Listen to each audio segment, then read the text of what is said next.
Bengali man YouTube চ্যানেলে সকলকে স্বাগত।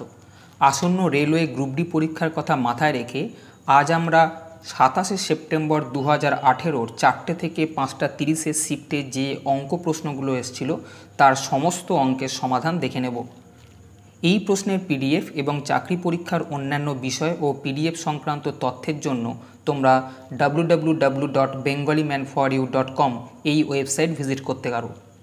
সেশন শুরু করার আগে আর একটা কথা বলে রাখি, 550টা প্রশ্নের এরিথমেটিক ই বুক কিছুদিন আগেই পাবলিশ করা হয়েছে। প্রয়োজন মনে করলে নিচে দেওয়া লিঙ্কে ভিজিট করতে পারো। আর যারা চাকরি পরীক্ষার অবজেক্টিভ ও ডেসক্রিপটিভ ইংলিশে প্রিপারেশান নিচ্ছ তারা আমার অপর একটা YouTube channel Das capital follow করতে পারো, লিঙ্ক ডিসক্রিপশান বক্সে দেওয়া আছে। চলো আজকের সেশন শুরু করা যাক। প্রথম প্রশ্নে দেওয়া আছে 60 কিলোমিটার পার ঘন্টা গতিবেগে গিয়ে 40 কিলোমিটার পার ঘন্টা গতিবেগে ফিরে এসে দুটি বিন্দুর মধ্যে দূরত্ব পার করা হয়। যাতায়াতে মোট সময় যদি 5 ঘন্টা হয় তবে বিন্দু দুটির মধ্যে দূরত্ব কত? এই একটা বিন্দু, এই একটা বিন্দু। এইটা 60 কিলোমিটার পার ঘন্টা গতিবেগে গেল এবং 40 কিলোমিটার পার ঘন্টা গতিবেগে ফিরে এলো। যাতায়াতে মোট সময় লাগলো 5 ঘন্টা, তবে এই বিন্দু দুটোর মধ্যে দূরত্ব কত? দেখো, একটা স্পিডে গেল, যে দূরত্ব গেল সেই দূরত্বটাই আর একটা স্পিডে এলো। মনে করো এক্স স্পিডে গেছিল আর ওয়াই স্পিডে ফিরে এসছে, তাহলে তার অ্যাভারেজ স্পিড বা গড় গতিবেগ, তার ফর্মুলা হচ্ছে 2xy/x+y। অর্থাৎ যাতায়াতে তার গড় বেগ কত আমরা প্রথমে সেটা বার করব। 2x এর ভ্যালু 60, y এর ভ্যালু 40, নিচে x+y অর্থাৎ 60 + 40 করলে 100 আসে, তাহলে তার যাতায়াতে গড় বেগ হচ্ছে 48 কিলোমিটার পার ঘন্টা। প্রতি ঘন্টায় 48 যদি সে গড় বেগ হয় তাহলে 5 ঘন্টায় কতটা গেছে? 5 ঘন্টায় 48 × 5, কিন্তু 5 ঘন্টায় গেছে এবং এসছে, তাহলে 5 ঘন্টায় যে রাস্তাটা গেছে সেটা হচ্ছে এই রাস্তাটার ডাবল রাস্তা। কেন? এই রাস্তাটা একবার গেছে আর একবার এসছে, মোট সময় লেগেছে 5 ঘন্টা। 5 ঘন্টায় যদি এই রাস্তাটা টোটাল যায়, তার মানে এই রাস্তার মধ্যে এই রাস্তার ডবল রাস্তা ঢুকে আছে, কেন? গেছে এবং এসছে। তাই এটাকে আমি 2 দিয়ে ভাগ করব, তাহলে আমি এই পয়েন্টটার এই পয়েন্টটার মধ্যে দূরত্ব পাবো। তাহলে দুটো পয়েন্টের মধ্যে দূরত্ব হচ্ছে 120 কিলোমিটার, যেটা অপশান নাম্বার 1-তে আছে। পরের প্রশ্ন 2-এর প্রশ্নে বলেছে একটি কাজ সম্পূর্ণ করতে বালাজি ও চাঁদু একসাথে যে সময় নেয়, অঙ্কিত একা সেই একই সময় নেয়। অঙ্কিত ও বালাজি একসাথে কাজ করলে কাজ সম্পূর্ণ হতে 10 দিন সময় লাগে। চাঁদু একা কাজটি করে 15 দিনে। বালাজি একা সম্পূর্ণ কাজটি করতে কতদিন সময় নেবে? এখানে অঙ্কিতকে আমি এ দিয়ে, বালাজিকে বি দিয়ে এবং চাঁদুকে সি দিয়ে ডিনোট করছি। অঙ্কিত এ বলেছে অঙ্কিতের একা সেই সময়টা লাগে যে সময়টা বালাজি আর চাঁদুর লাগে, অর্থাৎ অঙ্কিত যে সময়টা নেবে সেই সময়টাই বালাজি আর চাঁদু একসঙ্গে নেবে। আর কি বলেছে? অঙ্কিত ও বালাজি একসাথে কাজ করলে কাজ সম্পূর্ণ হতে 10 দিন সময় লাগে, অর্থাৎ অঙ্কিত আর বালাজি যদি কাজটা করে তাহলে 10 দিন সময় নেবে এবং চাঁদু একা কাজটা করলে 15 দিন সময় নেবে। আমি যদি বলি অঙ্কিত, বালাজি এবং চাঁদু যদি একসঙ্গে কাজটা করে তাহলে কাজটা করতে কতদিন সময় নেবে? অর্থাৎ আমি বলতে চাইছি অঙ্কিত আর বালাজি যেরকম কাজ করছে যদি তার সঙ্গে চাঁদুও যোগ করে তাহলে কাজটা কত দিনে হবে। দেখো এখানে কি করলাম, অঙ্কিত আর বালাজির সঙ্গে চাঁদু যোগ করছি। যোগ যখন করব তখন আমরা xy/x+y এই ফর্মুলায় অ্যাপ্লাই করব। যদি বিয়োগ করতাম তাহলে এখানটা মাইনাস করতাম। xy মানে কি? x হচ্ছে এই ফিগারটা, y এই ফিগারটা, আর ওই দুজনের যোগফল অর্থাৎ 10 + 15 25। এটাকে জাস্ট কাটো, তাহলে এরা তিনজনে মিলে কাজটা করবে 6 দিনে। বোঝা গেছে? তাহলে দেখছি অঙ্কিত, বালাজি আর চাঁদু কাজটা করে 6 দিনে, কিন্তু দেখো এখানে বি প্লাস সি এর ভ্যালু হচ্ছে এ। আমি যদি এই বি প্লাস সি এর জায়গায় এ বসাই তাহলে এখানে এ ছিল, তাহলে a + a = 6, অর্থাৎ 2a = 6। অর্থাৎ অঙ্কিতের ডাবল অঙ্কিত, অর্থাৎ দুজন যদি অঙ্কিতের সমতুল্য কাজ করে তাহলে 6 দিন লাগে। তাহলে একজন অঙ্কিত যদি কাজ করে তাহলে ডবল সময় লাগবে। দুজন অঙ্কিত মিলে কাজ যদি 6 দিনে করে, একজন অঙ্কিত কী করবে 6-এর ডবল সময় অর্থাৎ 12 দিনে কাজটা করবে। বোঝা গেছে? 2a = 6, a = 6/2 করে দিও না, কেন 2a মানে হচ্ছে এ ফিগার না, এ হচ্ছে একজন ব্যক্তি, সে হচ্ছে অঙ্কিত। অঙ্কিত যদি ডবল স্পিডে কাজ করে 6 দিন লাগে, যদি সিঙ্গেল স্পিডে কাজ করে তার কিন্তু তার ডবল সময় লাগবে অর্থাৎ 12 দিন লাগবে। আমি কি দেখলাম অঙ্কিতের একা কাজটা করতে 12 দিন লাগে। চেয়েছে বালাজির কতদিন লাগবে। দেখো অঙ্কিত আর বালাজি থেকে যদি অঙ্কিতের ডাটাটা বাদ দিই তাহলে বালাজি পড়ে থাকে। a + b থেকে a বাদ দিচ্ছি মানে কি a + b একসঙ্গে কাজটা করে 10 দিনে, আর অঙ্কিত একা করে 12 দিনে। 10 থেকে 12 বিয়োগ করলে বালাজি হবে, কিন্তু এই বিয়োগটা নর্মাল বিয়োগ না, এই বিয়োগটা হচ্ছে ফর্মুলার। আমি এখানে বলেছিলাম প্লাস করলে এই জায়গাটা প্লাস হবে, বিয়োগ করলে এই জায়গাটা মাইনাস করবে। তাহলে এক্ষেত্রে যেহেতু বিয়োগ করা হয়েছে তাই xy/x - y এই ফর্মুলায় অ্যাপ্লাই করলে যে ফিগারটা হবে সেটাই বালাজির সময় লাগবে। এখানে x একটাকে ধরো 12, y 10, আর 12 থেকে 10 বাদ দিলে 2, তাহলে কাজটা করতে বালাজির সময় লাগবে 5-12 60 দিন, যেটা অপশান নাম্বার 3-এতে আছে। পরে দেওয়া আছে 2601-এর বর্গমূল কত। দেখো বর্গমূল করতেই যেও না, অপশান থেকে করতে পারবে। শেষ ফিগারটা 1 আছে, 1 স্কোয়ারে 1 আসে এবং 9 স্কোয়ারে 9 9 81, শেষ ফিগারটা 1 আসে, অর্থাৎ উত্তরের শেষটা 1 বা 9 হতে হবে, সবগুলোর মধ্যেই আছে। এবার আমি দেখব যে 2601 এটা কোন জায়গায় পড়ছে। দেখো আমি 50 স্কোয়ার করা আমার সুবিধে, 5 5 25, 2500, অর্থাৎ উত্তরটা 50 স্কোয়ারের থেকে বেশি। কেন? এটা 2601 আছে। আমি 55 স্কোয়ার জানি। কি করে জানি? কেন 55 স্কোয়ার মানে হচ্ছে কোনো সংখ্যা যার শেষ ডিজিটটা যদি 5 হয় তার স্কোয়ার করার সিস্টেম হচ্ছে আগে 5 স্কোয়ার 25 বসাও, এবং এখানে যে সংখ্যাটা থাকবে এই প্লেসে তার থেকে 1 বাড়িয়ে দাও। 5 আছে, তার থেকে 1 বাড়ালে 6 হয়, এই দুটোকে এবার গুণ করে এখানে বসাবে, তাহলে 55 স্কোয়ার মানে হচ্ছে 3025। তাহলে আমি কি দেখলাম 50 স্কোয়ার মানে 2500, 55 স্কোয়ার মানে 3025। এই যে সংখ্যাটা দেওয়া আছে এই সংখ্যাটা 2500 আর 3025-এর মধ্যের যে কোনো একটা সংখ্যা। 50 থেকে 55-র মধ্যে আমি দেখব কি কি পড়ে, 51, 52, 53, 54 পড়ে। আমি একমাত্র জানি 50 থেকে 55-র মধ্যে 51 স্কোয়ারই এটা হবে, কেন 1 স্কোয়ার অর্থাৎ ইউনিট প্লেসটা 1 আসে। বোঝা গেছে? 1 স্কোয়ার 1 আসে বলে তাহলে উত্তর হবে 51। উত্তর 50 থেকে 55-র মধ্যে হতে হবে। 50 থেকে 55-র মধ্যে একটাই ফিগার আছে, সেটা হচ্ছে 51, এবং 1 স্কোয়ার যেহেতু 1 হয়, এর ইউনিট প্লেস যেহেতু 1 আছে, তাই আমি বলবো উত্তর 51। যারা বর্গমূল খুব তাড়াতাড়ি করতে পারো তারা করে নেবে, কিন্তু যখন একটু বড় ফিগার দেয় তখন এইভাবে তোমাকে বুঝতে হবে। পরের প্রশ্ন, 4-এর প্রশ্নে বলেছে 5 বছর আগে রোহিতের বয়স ছিল রোহনের বয়সের 2-3 গুণ, 5 বছর পরে রোহনের বয়স হবে রোহিতের বয়সের 5-4 গুণ। রোহিতের বর্তমান বয়স কত বছর? খুব সোজা প্রশ্ন।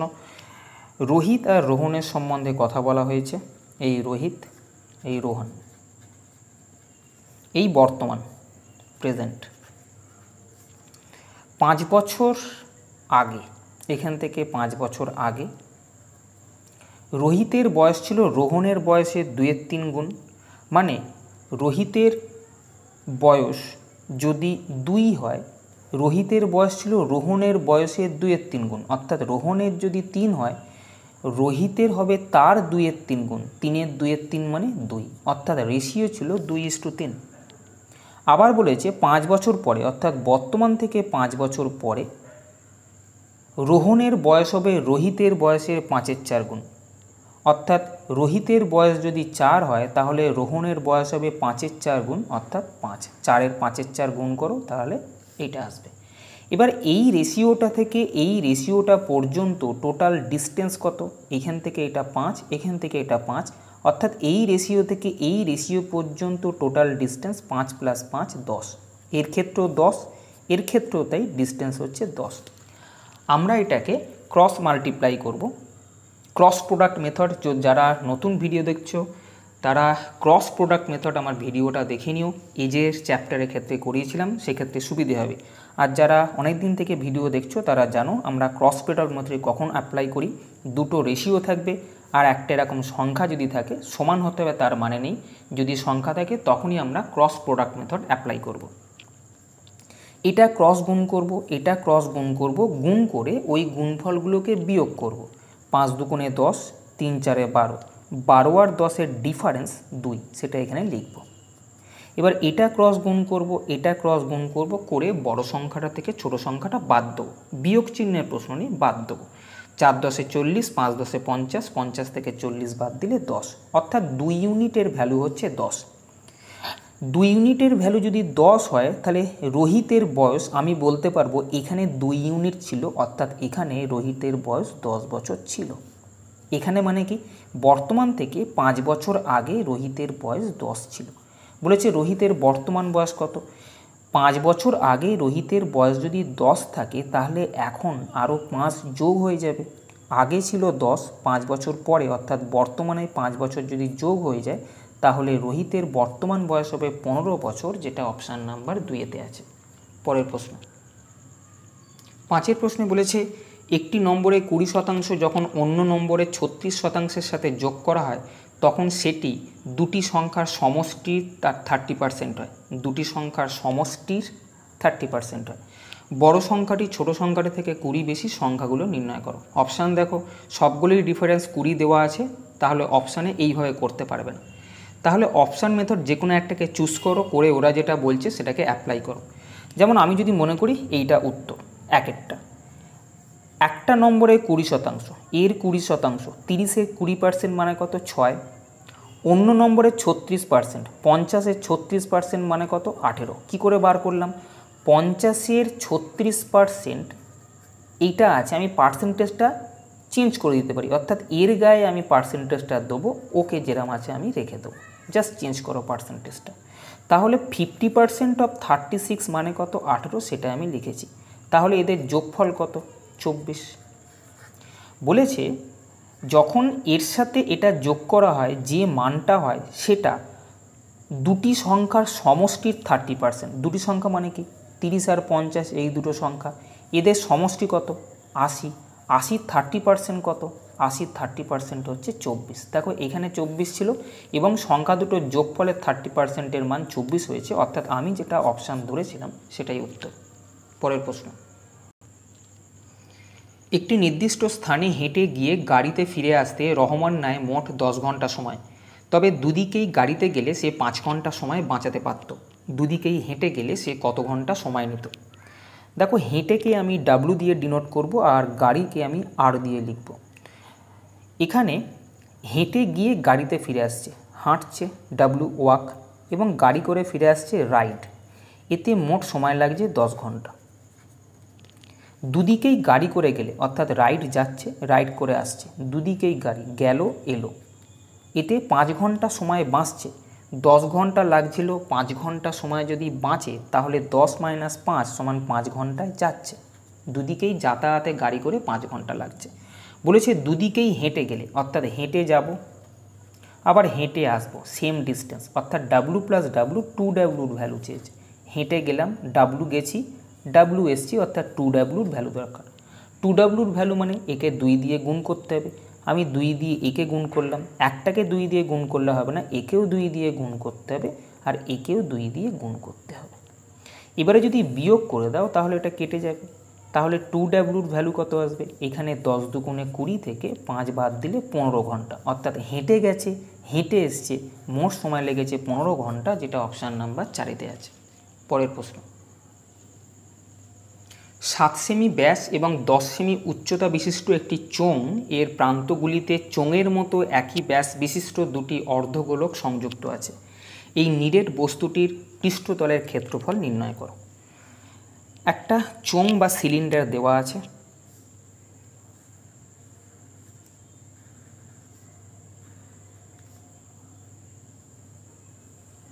এর ব্যাস দেওয়া আছে 7, তাহলে ব্যাসার্ধ হবে 7-এর অর্ধেক, অর্থাৎ ব্যাসার্ধ যদি আর হয় তাহলে ব্যাসার্ধ হবে 3.5। কেন? 7 ব্যাস দেওয়া আছে। এই উচ্চতা, এটা দেওয়া আছে 10।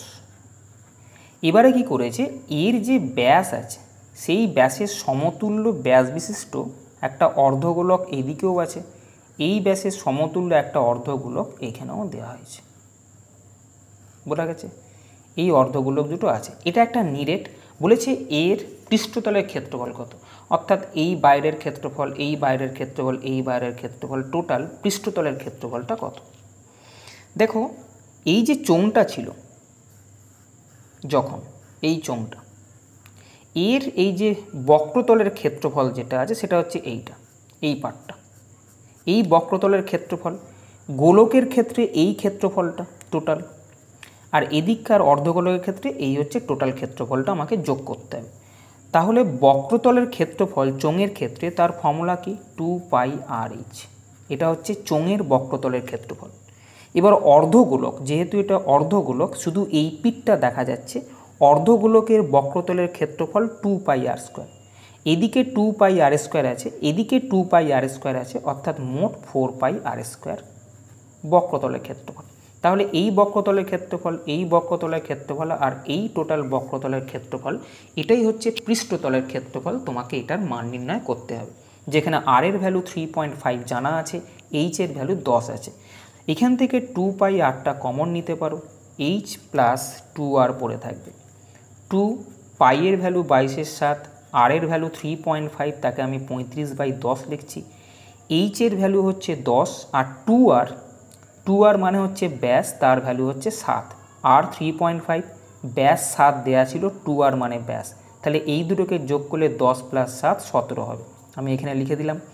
তাহলে এইখান থেকে 5 দুগুণে 10, 5 7 35, 22কে যদি 17 দিয়ে গুণ করি 374 বর্গ সেন্টিমিটার আসে, যেটা অপশান নাম্বার 2-তে আসে। পরের প্রশ্নে এটার মান নির্ণয় করতে বলেছে। দেখো কিরম করে ব্র্যাকেটগুলো দেওয়া আছে, খেয়াল রেখো। এইটা হচ্ছে প্রথম ভিতরের দিকে ব্র্যাকেট, -5 আর 3 ক্যালকুলেশন করলে -2 আসবে, -2 এর সঙ্গে 2টা গুণ করলে -4, -4 আর এই +2 যদি ক্যালকুলেশন করো -2 আসবে। -2 এর সঙ্গে পরের ব্র্যাকেটে এই 3 আছে, এটা গুণ হলে -6, -6 এর সঙ্গে এই ব্র্যাকেটের সঙ্গে এই ব্র্যাকেট আছে দেখতে পাচ্ছ, সেটা হচ্ছে +4, তাহলে এখান থেকে বেরোবে -2। এই -2 এর সঙ্গে এই 5টা গুণ হয়ে আসবে -10, এখানে -10 ছিল, এর হাফ, অর্থাৎ -20-এর হাফ -10 উত্তর। পরের প্রশ্ন 9 প্রশ্নে বলা আছে একটি ক্ষুদ্র ব্যবসায় নিম্নলিখিত ব্যয়গুলি ঘটে থাকে। কেনাকাটার উপরে 25%, কর্মচারীদের বেতনের উপর 25% এবং বাকি 50% রক্ষণাবেক্ষণের উপরে। যদি ব্যবসাটি বেতন বাবদ মোট 2 লক্ষ টাকা অর্থ প্রদান করে, তাহলে রক্ষণাবেক্ষণের জন্য কত টাকা ব্যয় করা হয়েছে। দেখো বেতনের জন্য 25% খরচ করে বলা আছে, কিন্তু ওরা বলছে এটার মান 2 লক্ষ টাকা। বলেছে রক্ষণাবেক্ষণের জন্য কত, রক্ষণাবেক্ষণের জন্য 50% খরচ করা। 25%-এর ভ্যালু যদি 2 লাখ হয়, তাহলে 50% কী করে এসছে, একে 2 দিয়ে গুণ করে, তাহলে একেও 2 দিয়ে গুণ করে 2 দুগুণে 4 লাখ টাকা উত্তর হবে, যেটা অপশান নাম্বার 2-তে আছে। পরের প্রশ্নে মান নির্ণয় করতে দিয়েছে। ত্রিকোণমিতির সিরিজের আমি একটা সিরিজ শুরু করেছিলাম, সেখানে যদি ভ্যালু পুটিং মেথডটা দেখো তাহলে এই অঙ্কগুলো ইজি হবে। ট্যানের ক্ষেত্রে আমরা সাধারণত ট্যান আলফার মান 45 ডিগ্রি ধরবো, অর্থাৎ আলফার ভ্যালু যদি 45 ডিগ্রি ধরি তাহলে আমার অঙ্কটা চলে আসবে। এটা ভ্যালু পুটিং মেথড কখন লাগে সেখানে বলা আছে, এখানে যখন ভ্যালুতে উত্তর দেওয়া থাকবে তাহলে আমরা আলফার মান একটা ধরে নেব। কোন অ্যাঙ্গেলটা ধরতে হবে ওই ভিডিওটা একবার দেখে নিও ত্রিকোণমিতি সিরিজের। আলফার ভ্যালু যদি আমি 45 ডিগ্রি বসাই তাহলে এই জায়গায় cot 45 আসবে।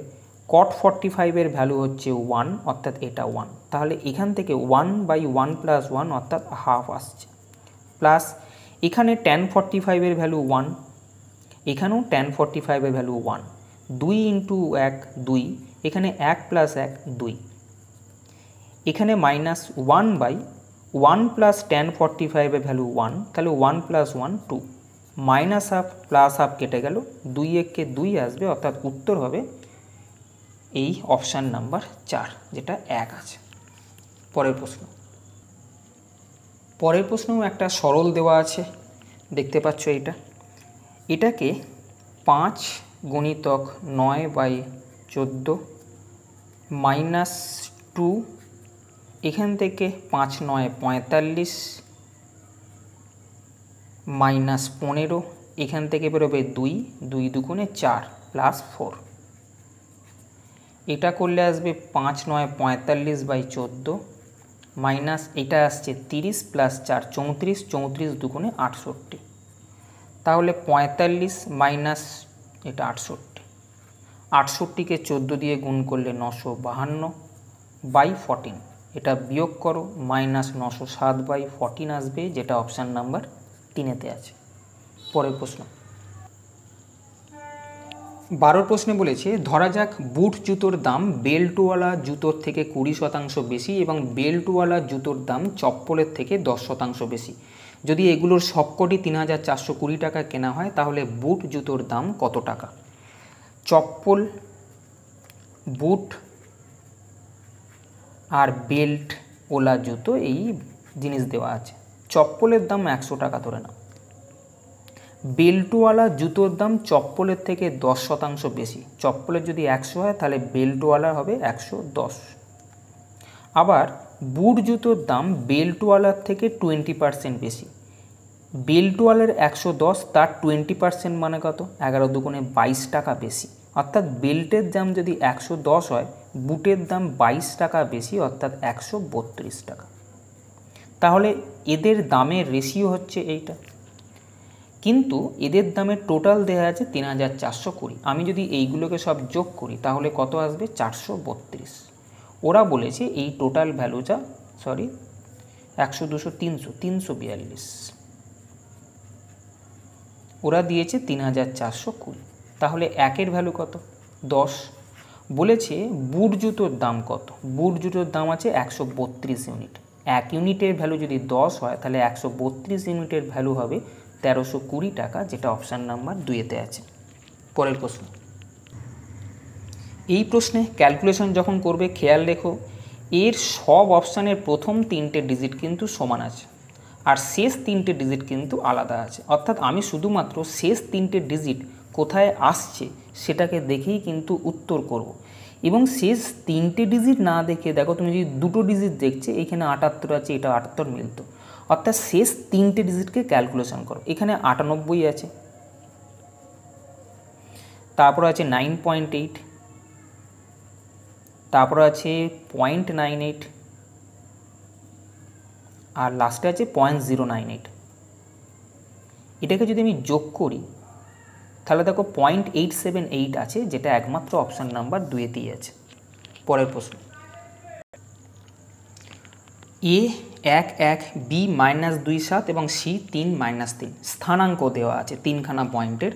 তাহলে 1/AB + 1/BC + 1/ACর মান কত? অর্থাৎ এবির দূরত্ব, বিসির দূরত্ব, এসির দূরত্ব তোমাকে বার করতে হবে। বার করে এখানে মান বসিয়ে দিলে যেটা উত্তর আসবে সেটা অপশানের মধ্যে দেওয়া আছে। দুটো পয়েন্ট মনে করো, একটা x1 y1 এই পয়েন্টটা, আর একটা পয়েন্ট মনে করো x2 y2।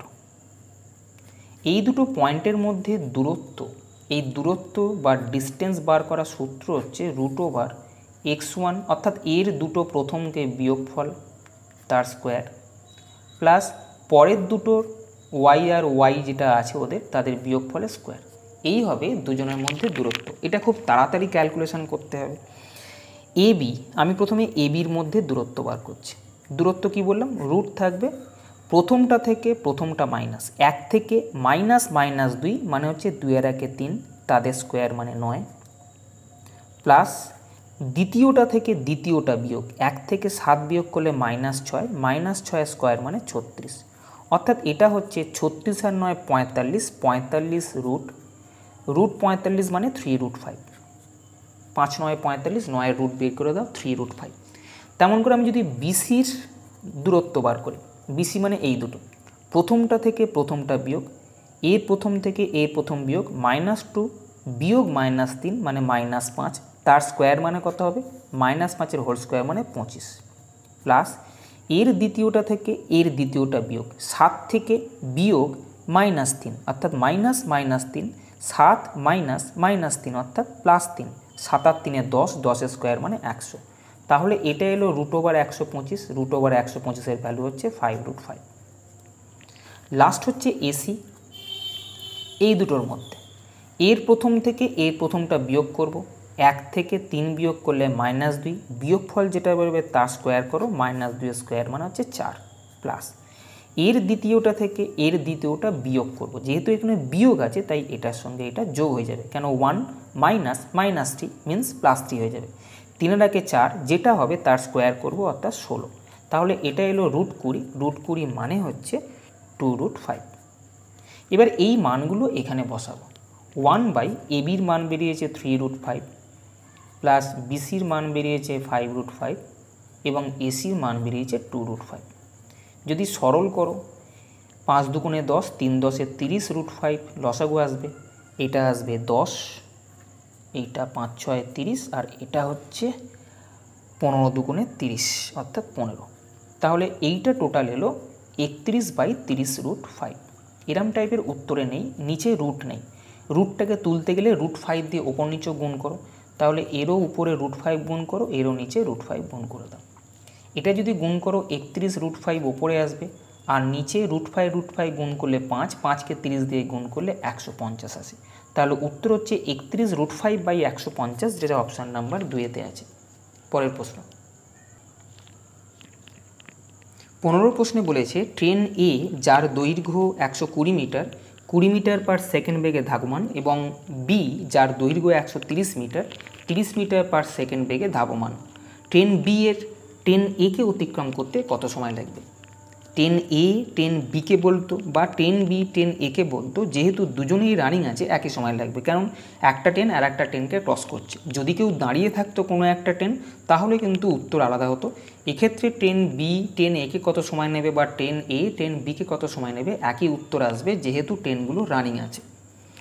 দেখো, দুটো ট্রেন পরস্পরকে ক্রস করতে গেলে তাদের দৈর্ঘ্যের দূরত্ব অবশ্যই যেতে হবে। একজনের দৈর্ঘ্য 120, একজনের দৈর্ঘ্য 130, অর্থাৎ দুটো ট্রেনকে 250 মিটার দূরত্ব অতিক্রম করতে হবে। যেহেতু একটা ট্রেন এদিকে যাচ্ছে একটা ট্রেন এদিকে যাচ্ছে, তাই এর স্পিড আর এই স্পিড যোগ হবে। একজনের স্পিড 20 মিটার পার সেকেন্ড, একজনের স্পিড 35 মিটার পার সেকেন্ড, অর্থাৎ এদের আপেক্ষিক বেগ হচ্ছে 50 মিটার পার সেকেন্ড। আপেক্ষিক বেগ মানে কি? প্রতি সেকেন্ডে ওদের মধ্যে 50 মিটার দূরত্ব কমছে, কিন্তু ওদের মধ্যে দূরত্ব তো 250। প্রতি সেকেন্ডে যদি 50 করে কমে তাহলে 5 সেকেন্ডে গিয়ে একে অপরকে ক্রস করবে, যেটা অপশান নাম্বার 1-তে আছে। পরের প্রশ্নে দেওয়া আছে একটা সরল, একইভাবে করতে হবে তোমাদেরকে। এখান থেকে দেখো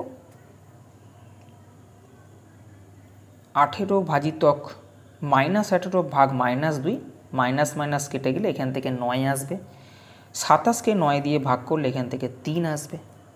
বোঝা গেছে? -5/3 মানে -15।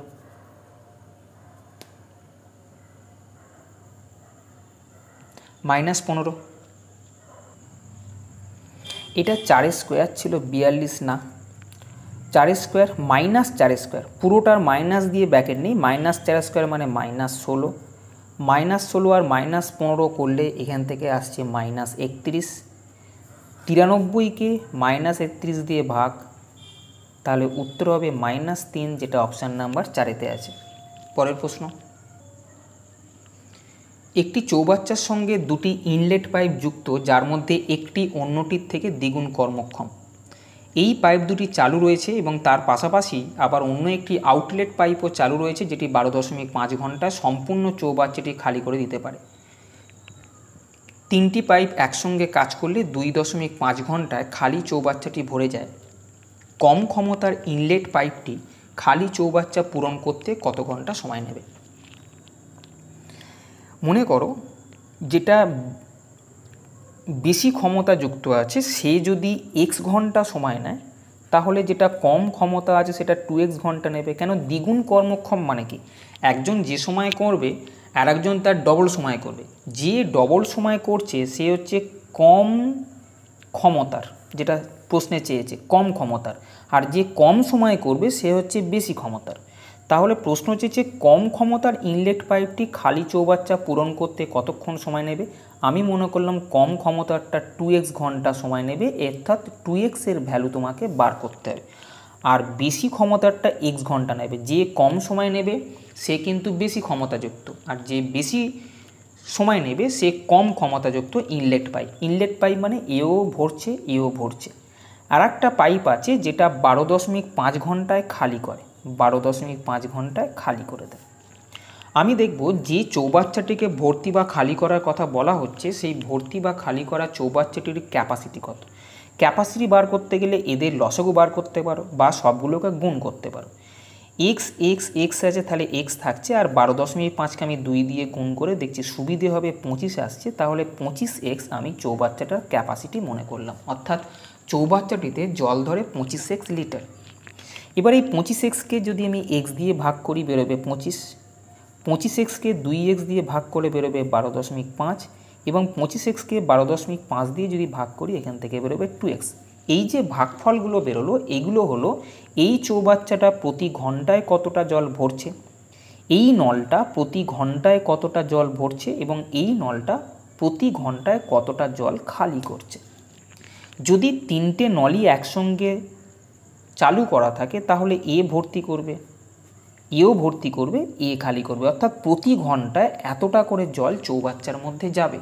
কিন্তু চৌবাচ্চাটা 2.5 ঘন্টায় ভরে গেছে, প্রতি ঘন্টায় এতটা যদি ভরে 2.5 ঘন্টায় কতটা ভরবে, একে 2.5 দিয়ে গুণ করব। 2.5 ঘন্টায় চৌবাচ্চা ভরছে মানে চৌবাচ্চায় যতটা জল আছে সেই ততটা জল ভর্তি হচ্ছে। বোঝা গেছে?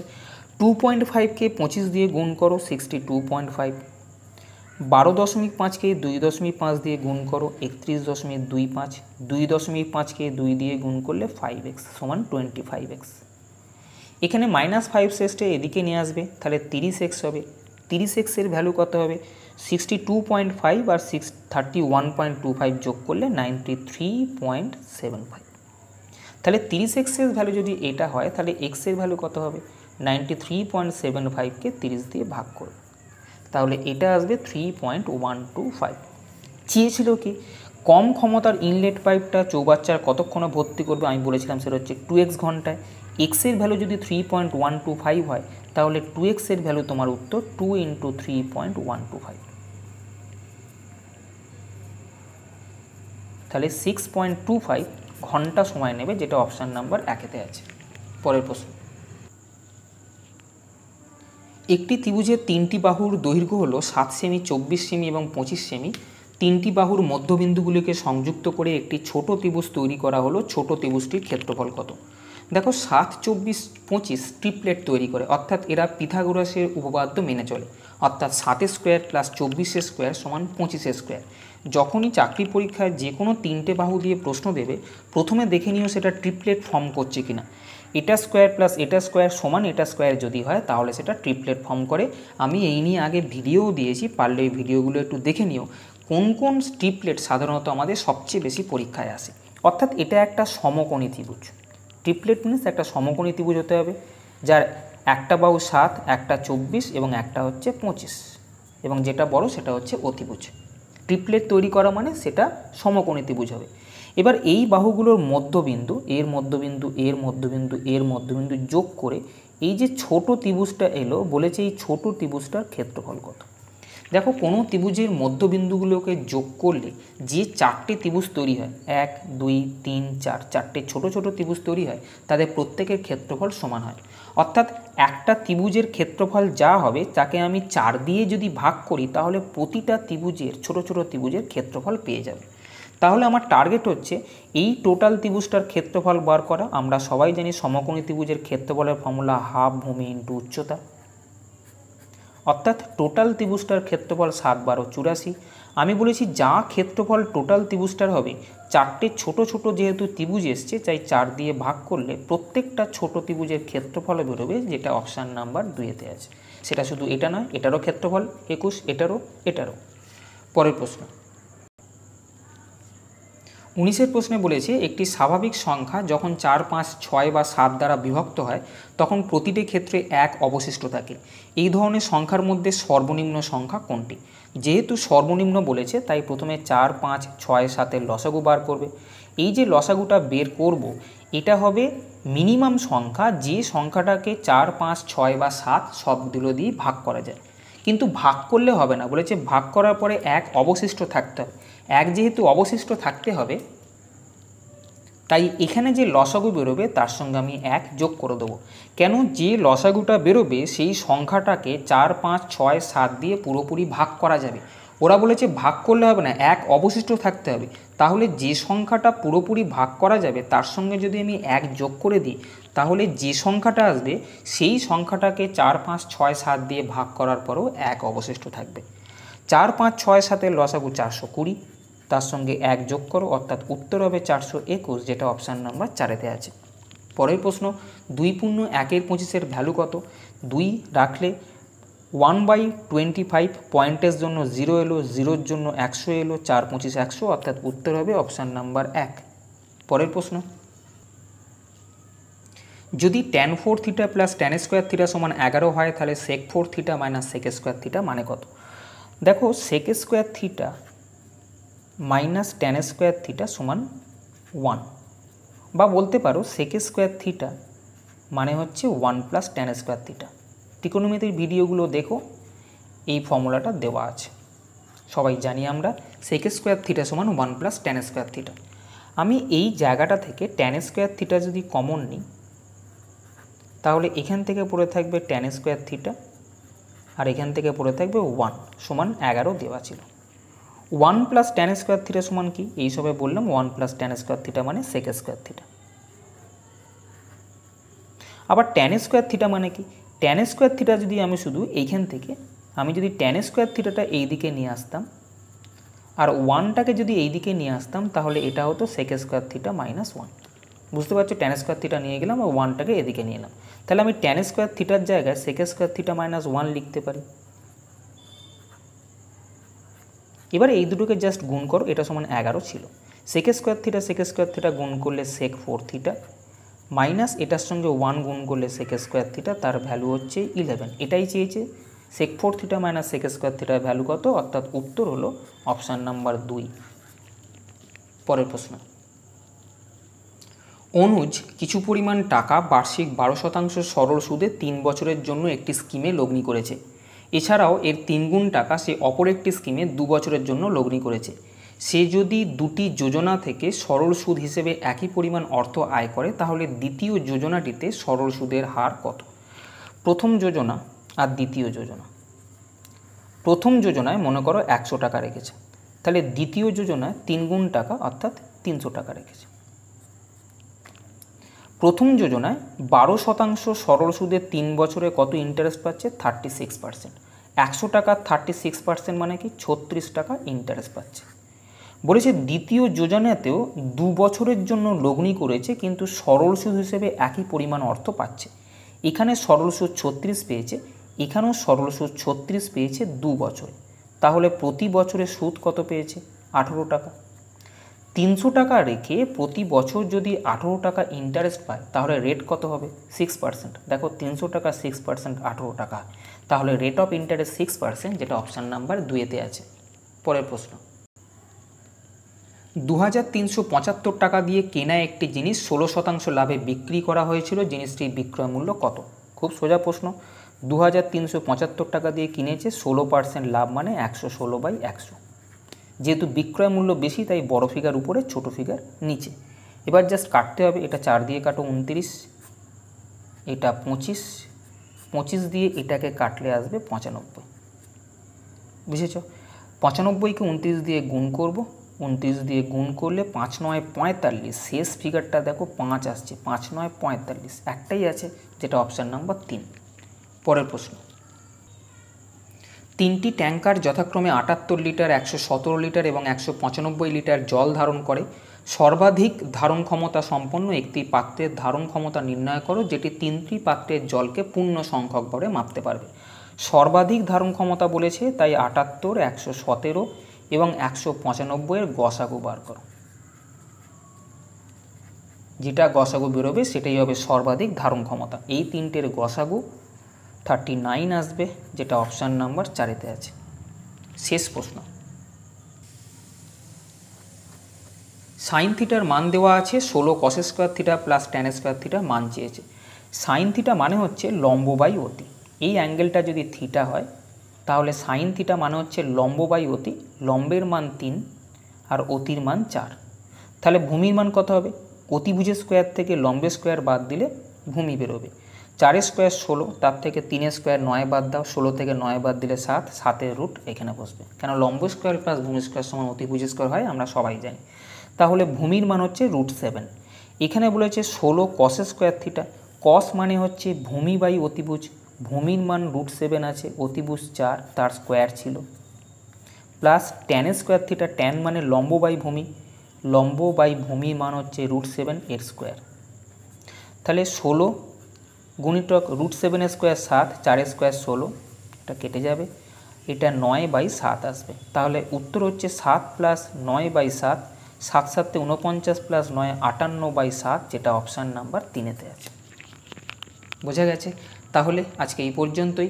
যদি সেশনটা ভালো লাগে তবে চ্যানেলটা সাবস্ক্রাইব করো এবং বন্ধুদেরকেও শেয়ার করো, যাতে করে তারাও সমানভাবে উপকৃত হয়।